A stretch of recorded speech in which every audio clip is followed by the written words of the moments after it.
This is a demonstration of Confidentiality Manager, and I will show you how to create an inclusion policy for a particular matter.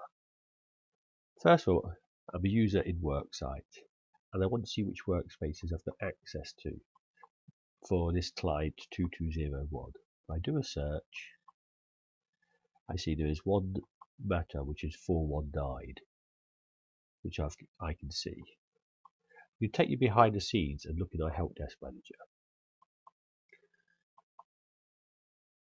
When I do a search for client 2201, you'll find there are in fact two workspaces relating to client 2201. One is the 418 matter, which is private, and there's a confidentiality policy assigned. And the other is public, which is a workspace we can see. So what I'm going to do is first have a look at this policy, and then create a policy for matter 419. Click to navigate onto the policy. You'll notice that basically the matter is associated 418, and Hong Jones is the user in the matter team, and Hong Jones is the owner. There's a policy in place, an active policy, and in order to get access to this matter, I need the approval of the matter owner. What I'm going to do is take it back 1 second.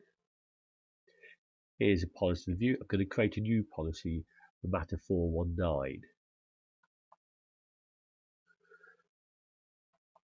It's 2201-419 inclusion.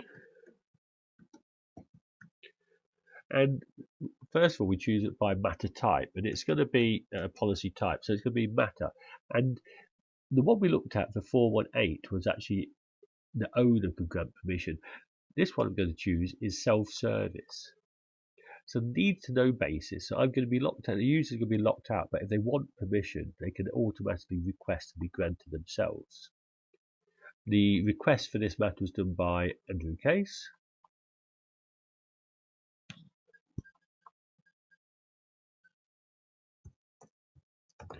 And there's some price sensitive information related to this. I can attach a policy if I like. I go to the next step. Which matter is affected? It's 419. You have a label there.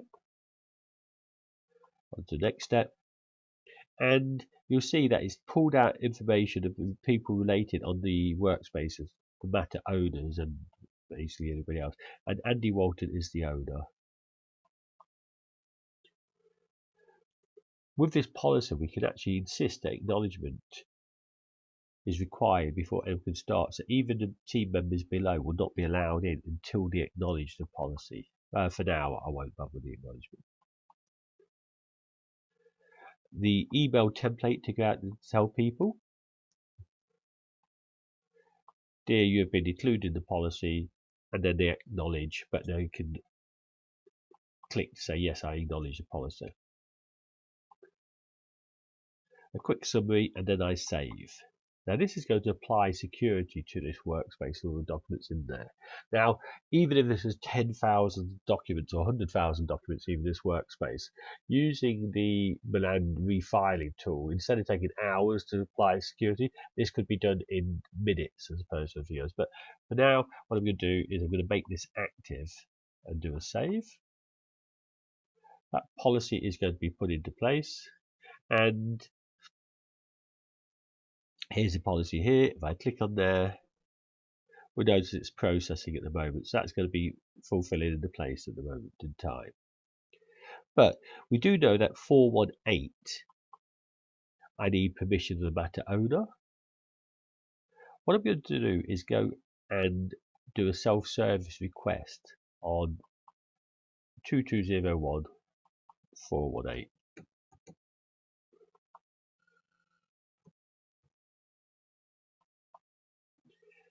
Yes, I want to request access.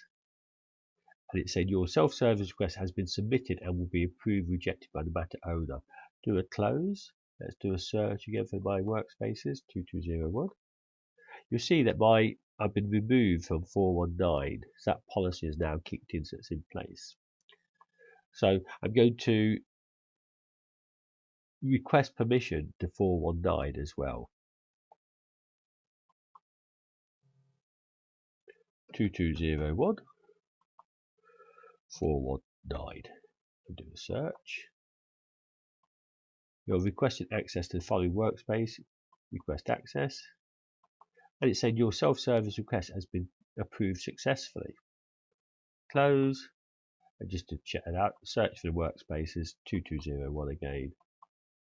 And there is workspace 419. I've got permission to that. Let's go back into the security center in Milan.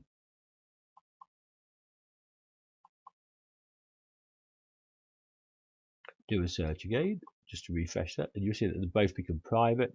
The policies have been added for the one we've just created. In the security center,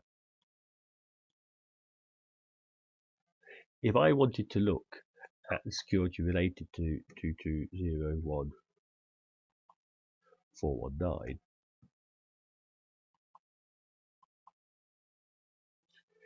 you'd see the policies, and I've been added to that on the self-service request. On 418,